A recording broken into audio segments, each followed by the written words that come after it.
दशरथ जी को कहो कि अभी की अभी तुरंत महारानी केकई ने गोप भवन में बुलवाया है।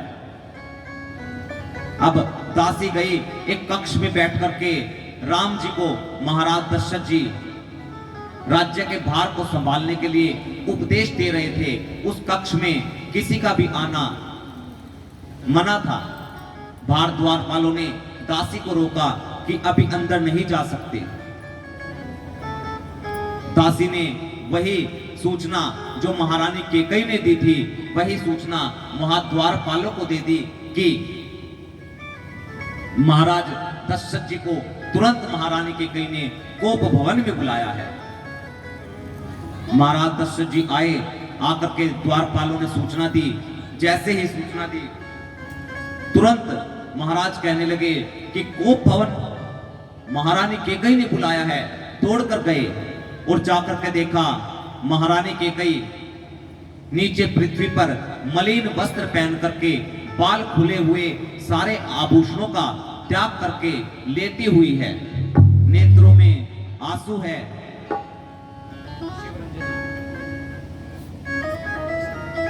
लेटी हुई है।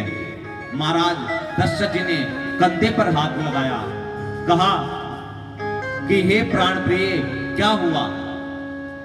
महारानी केकई ने महाराज के हाथ को झटक दिया कि दूर हो जाओ मुझसे। महाराज दशरथ जी ने कहा, हे प्राण प्रिय, तुम ऐसे इतने क्रोधी स्वभाव में क्यों हो? क्या मांगना चाहती हो? बताओ, मैं तुमको वचन देता हूं। मैं तुम्हें जो भी मांगोगी मैं वही दूंगा। महारानी केकई ने कहा कि अपने पहले वचन तो आज तक तुमने पूरे नहीं किए, अब क्या पूरे करोगे?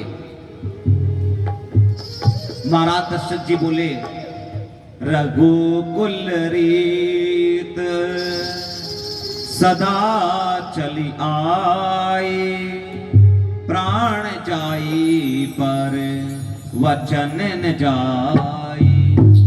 ये रघुकुल की रीति है कि प्राण जा सकते हैं, परंतु हे प्राण प्रिय, अपने वचनों को मिथ्या नहीं होने दूंगा। महारानी केकई ने कहा कि ठीक है, ऐसी बात है तो राम जी की सौगंध खा करके कहो कि जो मैं मांगूंगी वो आप दोगे। महाराज दशरथ जी ने कहा, मैं राम जी की सौगंध खा करके कहता हूं, जो तुम मांगोगी मैं तुम्हें वही दोनों के दोनों वचन तुम्हें दूंगा। परंतु देवी, पहले अपने सुंदर दिव्य आभूषणों को पहन करके मेरे सामने आओ, उसके बाद ही वचनों को मांगना। केकई रानी उठी और उठ करके दिव्य सुंदर आभूषण और वस्त्रों को धारण करके महाराज दशरथ जी के पास आई। महाराज दशरथ जी के पास बैठी और कहने लगी कि अब सुनिए महाराज ध्यान से, मेरा सबसे पहला वचन, सबसे पहला वरदान मुझे दीजिएगा कि राम की जगह मेरे भरत का राज्याभिषेक कर दीजिएगा। जैसे ही महाराज दशरथ जी ने सुना, नेत्रों से आंसू टपक गए, कुछ कह नहीं सके, सहम गए। कहने लगे कि देवी, तुम ये क्या कह रही हो? मेरे तो राम और भरत दोनों नेत्र है, एक समान मानता हूं।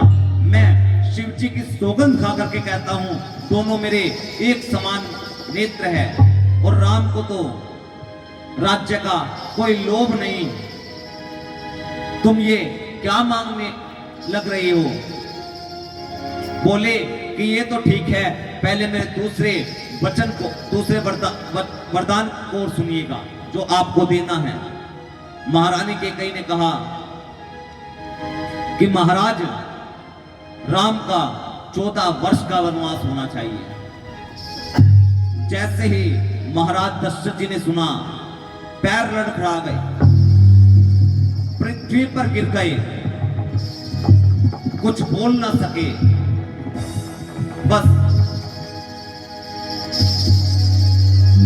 यही शब्द सभी के मन से निकलने लगा कि कई तूने लूट लिया दशरथ के खजाने को के कई तूने लूट लिया, दशरथ के खजाने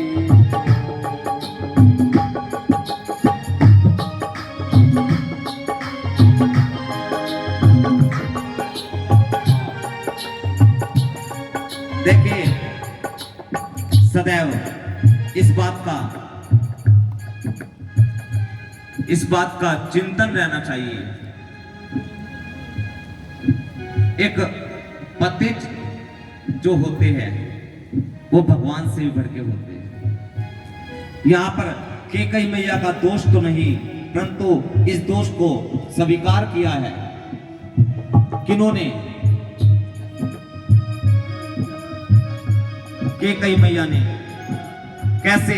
आइए सभी बड़े भाव के साथ। एक दीपक शास्त्री जी आज सभी को ये भजन सुनाएंगे। बोलिए सियावर रामचंद्र भगवान की।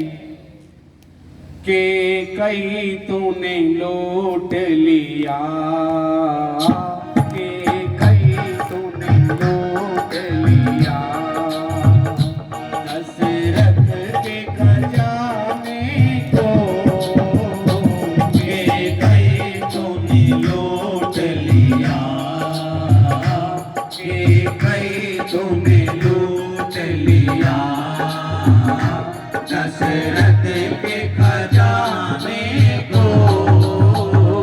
तू तरस जाएगी रानी, तू तरस जाएगी रानी, मांग अपनी सजाने को।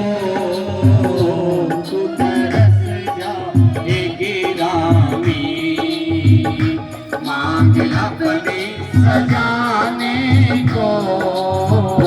कैकेयी तूने लूट लिया, कैकेयी तूने लूट लिया।